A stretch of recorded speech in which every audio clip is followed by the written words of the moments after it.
Hey, welcome to the Getting to This Place podcast with Reeya Banerjee, Luke Folger. We're talking about Reeya's record, This Place. We've been going song by song through all the episodes. This is the 10th and final episode. We've reached the last track on the album. If you like these things, please go back and listen to them again and tell your friends. This is the final song on the record. It's called Upstate Rust.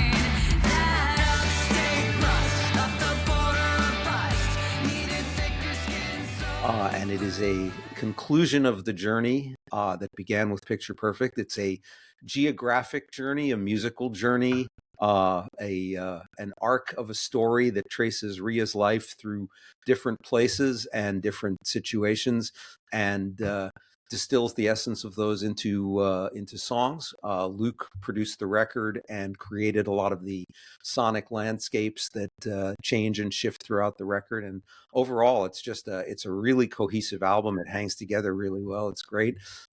Really enjoyed talking with these guys about the whole record and the process and the background and how we got here. And we have come to the final episode, Upstate Rust. Which, even though rust is sort of indicative of something being, left neglected and ignored and out in a field, this song is actually, in a way, kind of about forward motion. Mm-hmm. So I can tell you the title came from when I was working in the city. I had a colleague who had grown up in Ithaca, and we met, and he could tell by my accent and just kind of my general demeanor or whatever that I was not New York City New Yorker, that I was, I had this kind of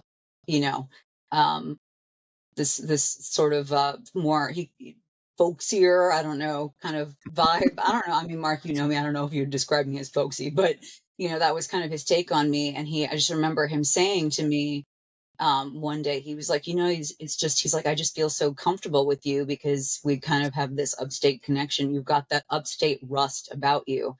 And that phrase stuck with me for years. I was like, what a poetic thing to say. Just, from a random, colleague who doesn't necessarily, he's not necessarily a poet or an artist or anything, but it was just like a really beautiful turn of phrase that I loved and I hung on to. And this is the song about leaving the Hudson Valley and going even further, going up the thruway when we relocated post COVID. I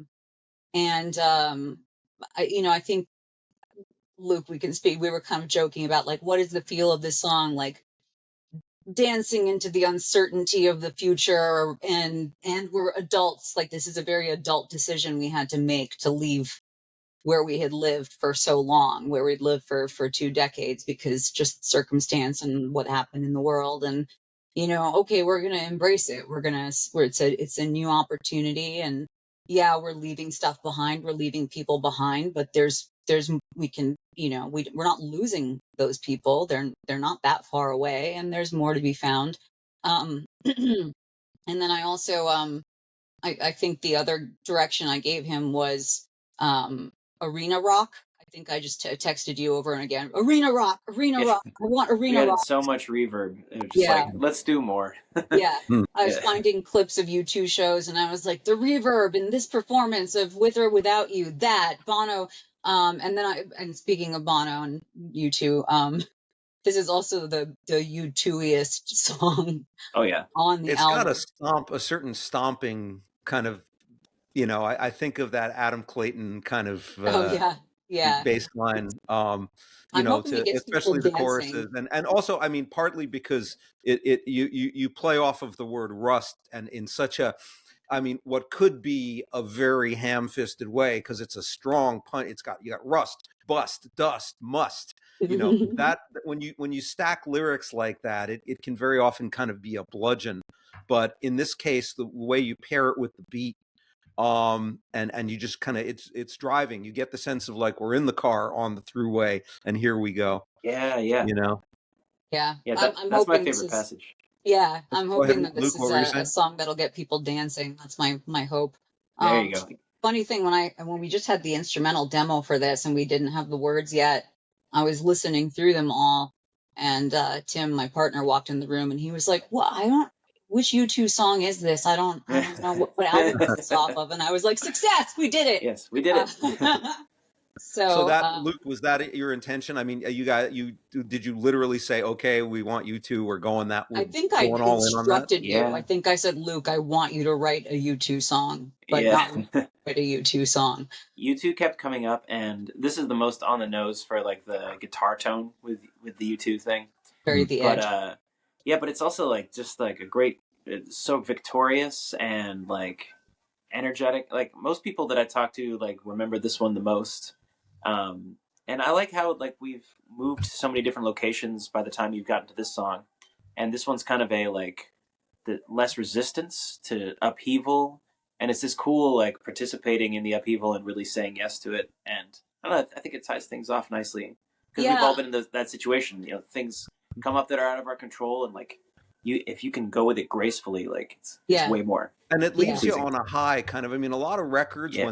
if people design an album old school where there's a story arc where you kick in and you go up and you come down and then you finish out, the last song on the record usually tends to be like a ballad or something softer or something to like tuck you into bed and put you to sleep. This one leaves you kind of on a high, on a up tempo, on a like, what's next? I want to hear what happens next. Yeah. What I realized after we kind of had the lyrics finalized was when you go back to Picture Perfect and there's the line of, we should have never have left that place. And then at the end, we come to the end of the album and I'm saying, I'm scared as hell, but I don't mind. We're going there. I don't care. So it goes from we shouldn't have left to we're leaving and I don't care. This is great. Let's see what happens next. So like Luke said, there's the resistance to the change and the move, and then kind of as it goes through, you get to the end. We start Picture Perfect where I'm 4, 5, 6 years old, and we end with Upstate Rust where I was in my late 30s, and it's like you and then there's all the stuff that happened in between that got me to the point where I could be like, all right, we're leaving, but this isn't like a soul crushing, I'm gonna go in a corner and sob, and my whole life is upended and I'm gonna lose all my friends and I'm gonna be alone and sad, and it was just you get to a point where you're like, all right, this is part of being adult, this is a part of growing up, and you have to accept reality, and the reality meant that in that moment we had to make that choice to move. And it kind of goes back a little bit to Shadows, that single, that one of the two singles that we did between the albums, that kind of the sort of catharsis, the idea of let it go, let everything go, you gotta let it go. Everyone has their shit, For sure. but if you let yourself be defined by it, then it's a waste of time. Life is short. I mean, like it's kind of that's it's like a this song is very like a Upstate Rust, it's like a seize the moment, like, okay, let's not worry so much about how like the negative parts of this, which is leaving, and let's actively choose to be positive about it, So Luke, and dance on the throughway. Dance on the Throughway. That's the live album title right there. Yeah, right. Luke, final thoughts on the album as a whole, on your experience working with Reeya, on the whole trajectory from the first emails through completing and delivering a second album now. What's been this experience for you? Yeah, when I listen to the new one and compare it to the first record we did together, it's really nice to hear my own evolution as a songwriter. Like, the first one had some really cool ideas, but I think it was often too many ideas at once and not enough time to let the listener kind of ease their way into it. And I've done a lot of other writing, my own stuff and for other bands and other tracks in between those two records. But this one is like, it's so nice to have a record where also I got to play drums on it, which was great. Yeah, It sounds so much better that way. it But does. just like, it's just fun to see how a song can work well. You know, it's like a lifelong journey of discovery of like doing less, letting things kind of um, not change, you know, because I've written so much progressive rock. It's nice to sit on one part. And there's plenty of like twists and turns in these songs too, and I'd like to even do less in the future. But I feel like you could say more by doing less sometimes. And I feel like we've let listeners like get into your story more because the music is not making like really sharp left turns and stuff like that. So it's like it's nice to hear an improvement. In short, it's good that this record is better than the first one. Yeah, because Great. No, yeah, and it is a good sounding record. It's the mix is great. The sounds are great. It's thank really you. it's great. So Reeya, for you, final thing. What's next? Where do we go from Oh, here? The well, record is out. I know you've got plans in the works to get the band back together and do some yeah, shows. But where yeah. are you going now? And what's the 5-year plan? Oh my God, the 5-year plan. Yeah, It can be the 3-year plan, the Yeah, 6-month plan, the there you go. 20 yeah. minutes plan. Um, Yeah, You know, one of the first things I said to Luke when we were getting together to start working on this one was saying, I want to level up from the last one. And I think that's always the goal is the next one. Let's level up even more. You know, so I mean, Luke and I haven't really talked about what our next project together might be. Let's get through this one first. yeah, And, you know, I do have plans to do you know, an album release show probably in Beacon. That's where the bulk of, you know, my friends and family are, so people will come out to see that. Um, if Dogwood still existed, it probably would have happened there. I gotta figure out venue wise, but we're gonna get the band back together. We're gonna get Luke drumming on this one. He drummed on all the tracks. He was not the drummer when I did the first kind of tour with the first record, just because of the Right. logistics of that were messy. But you Shout know, out to Tony Senecola for doing a great yes, job sitting in the drum chair. absolutely. Yep. He jumped right in that seat and he said, I'm gonna learn this. He was like, first thing he said was, "This is fucking cool.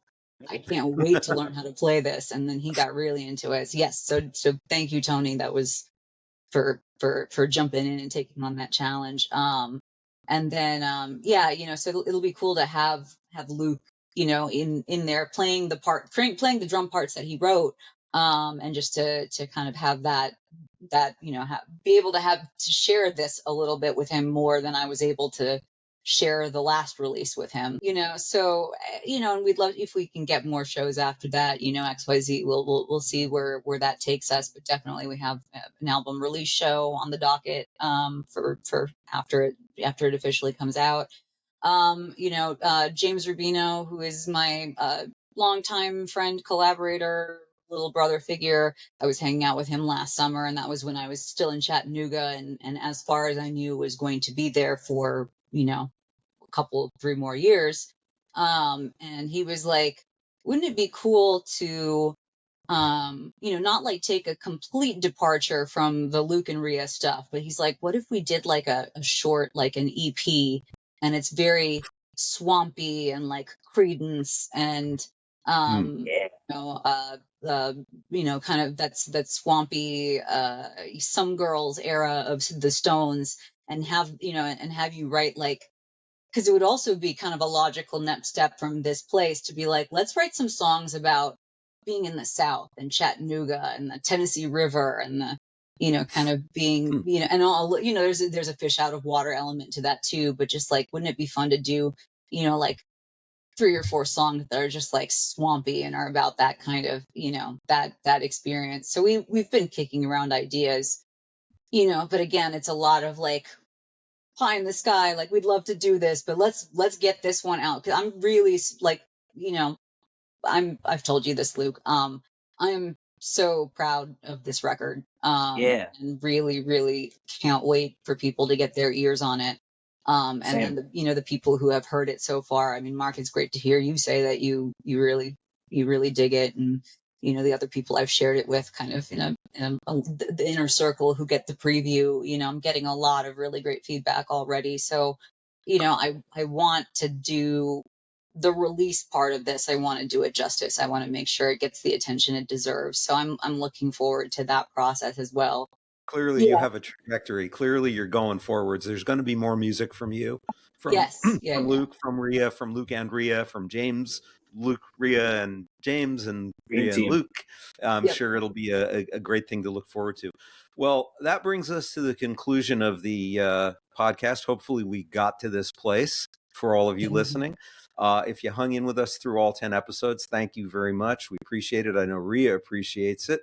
The album is called This Place. It'll be at reeyabanerjee.bandcamp.com will be a good place to get it. And we hope you check it out and keep listening and stay tuned to further musical developments from these two guys. Thank you so much for taking part in this. Thank you, Mark. Thank you. And I'm Mark Westin, and that'll wrap this up. Have a great life, everybody. Yeah.